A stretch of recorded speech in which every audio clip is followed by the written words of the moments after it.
Jadi aku ucapkan buat kalian terima kasih banyak sudah menonton dan juga mengikuti MPC hari ini ya. Mudah-mudahan diberikan kesehatan, murah rezeki, panjang umur dan sehat selalu ya. Terkait sengketa Pilpres 2024 ya, perkembangan tim ya dari tim hukum Amin ya, melalui keterangan tim hukum Amin membuat kejutan yang katanya bukti bisa dipertanggungjawabkan dan tidak bisa dibantahkan oleh KPU melalui ahli IT KPU. Nah, katanya permasalahan itu yang tidak bisa dibantahkan terkait Sirekap ya katanya, dan itu disampaikan di persidangan hari ini, disampaikan di persidangan MK hari ini di 3 April 2024. Nah, seperti apa keterangan tim hukum Amin CS mengungkap ya, ada beberapa poin dari ahli yang ahli dan juga saksi yang tidak bisa dibantahkan dan tidak mampu dijawab oleh KPU melalui yang tadi seperti saya sampaikan, melalui tim ahli IT ya, sekali lagi melalui tim ahli IT yang bahkan katanya ya, bahkan katanya dari ahli IT KPU banyak yang tertidur. Katanya lagi Sirekap itu menimbulkan kekacauan di jagat labirin Indonesia ya pasca pencoblosan katanya. Kira-kira apa saja dalil dan juga bukti yang sudah diterima MK? Mari kita simak video keterangan dari tim hukum Amin hari ini ya. Kita lihat videonya. Bapak ya, saya mulai ya. Jadi kawan-kawan semua ya, itu bedanya orang jam terbangnya tinggi, tapi mendarat di MK-nya jarang. Nah, kita ini mendarat di MK-nya sering. Jadi ada dua hal yang ingin saya sampaikan dan nanti akan ditambahkan oleh teman-teman ya. Pertama adalah saya menangkap paradoks dari ahli yang diajukan oleh KPU yang bicara soal Sirekap tadi. Kenapa paradoks? Coba lihat. Sepertinya everything is okay, ya kan? Semuanya, wah, kalau A, B, C dan lain sebagainya seolah-olah sistem itu sempurna. Tapi yang terjadi adalah banyak sekali kan kesalahan. Sampai 154.541 kali perbaikan. Itu per tanggal 27 Maret. Per tanggal 27 Februari. Kalau dilanjutkan lagi, itu yang namanya perbaikan sampai 400.000 kali. Jadi kalau ada sebuah sistem yang angkanya diperbaiki sampai 400.000 kali, tiba-tiba developernya mengatakan seolah-olah everything is okay, itu kan nggak masuk akal. Makanya kami katakan Sirekap ini alat bantu, alat memandu, yaitu memandu kecurangan. Salah satu indikatornya misalnya, ketika kita tanyakan soal bagaimana penghitungan manual itu dihentikan di PPK, kecamatan, itu karena Sirekapnya lagi perbaikan. Waktu itu kan ada kecurigaan kan, wah ini untuk memarkup pihak-pihak tertentu, termasuk ada partai tertentu. Jadi kami tetap yakin bahwa Sirekap itu bermasalah, dan kalau tidak bermasalah, tidak tertarik Hakim Mahkamah Konstitusi untuk membahas lebih lanjut dan lebih lama. Itu satu hal ya. Kedua, ini kurang belajar juga. Bicara mengenai Bawaslu sebagai satu-satunya pintu pelanggaran. Tadi kan, wah, pintu pelanggaran Bawaslu.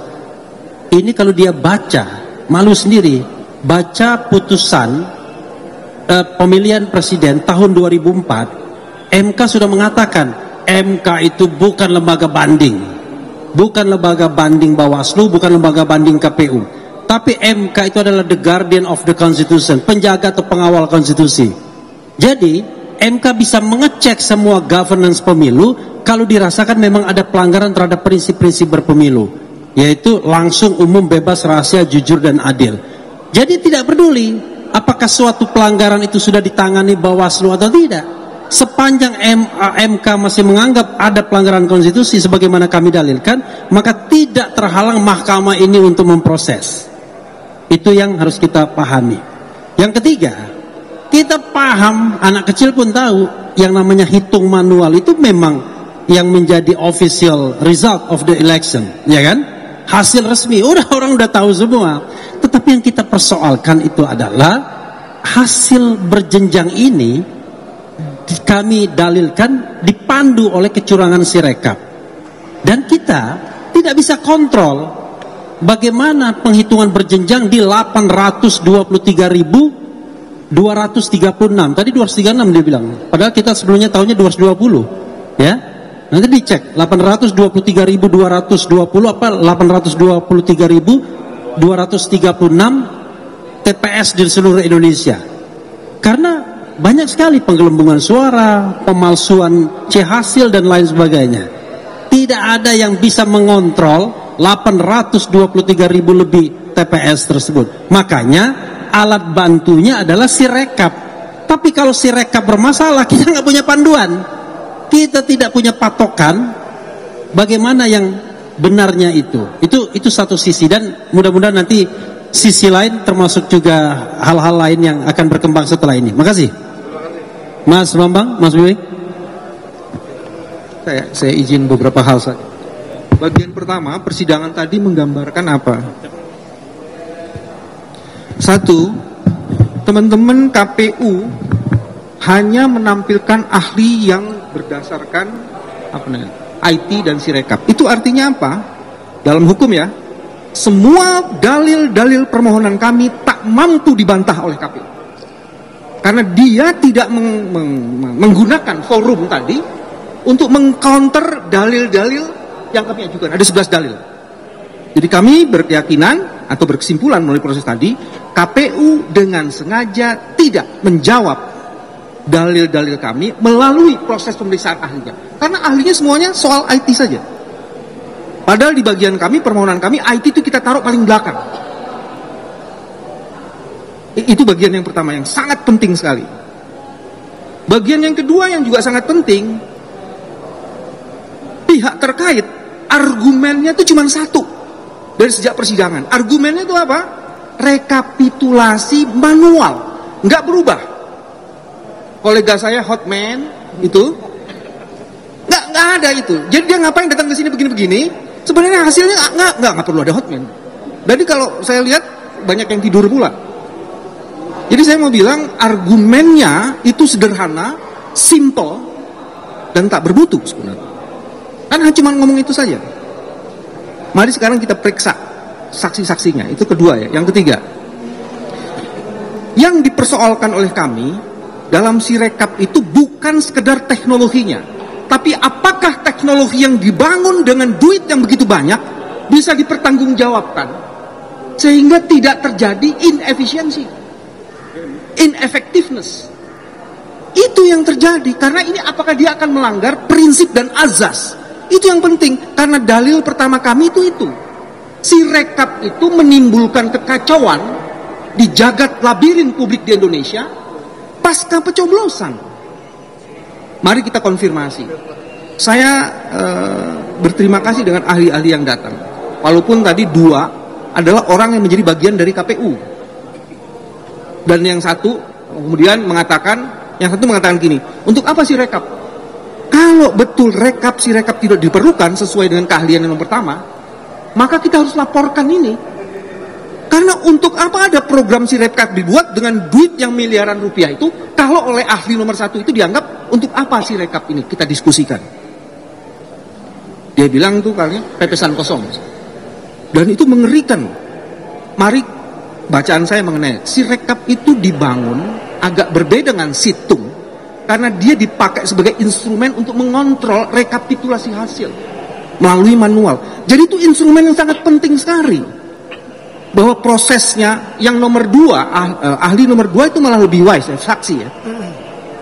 Ketika ditanyakan, apakah Anda yakin seluruh sistem yang dibangun itu tidak punya masalah? Dia mengatakan dia tidak yakin. Pertanyaan kedua kan diajukan, apakah sudah dilakukan audit IT? Dia mengatakan sudah dilakukan. Saya minta mana bukti dan mengkonfirmasi bahwa telah dilakukan audit IT. Hasilnya seperti apa? Jadi kalau kemarin ngomongnya forensik, kalau sekarang ngomongnya IT. Misalnya apa perlu audit IT? Pretest, brutal test. Untuk mengetahui, kemarin kan ada 800.000 tuh. Tadi teman-teman dengar kan, dengan hanya 800 sampai 8.000 saja, itu masalah sistemnya. Apalagi dengan 800.000, semuanya jadi satu. Itu pasti bermasalah itu. Nah, itu pertanyaannya. Sistem itu harusnya handal. tapi dengan segala hormat. Yang paling menarik lagi, sekarang sudah ketahuan, metadata yang selama ini dipersoalkan, itu ternyata disimpan di signature.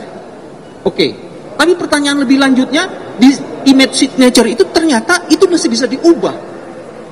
Kalau di image signature itu bisa diubah, berarti hasil bisa diubah. Jadi pertanyaan dasarnya, originalitas C, hasil, itu menjadi pertanyaan.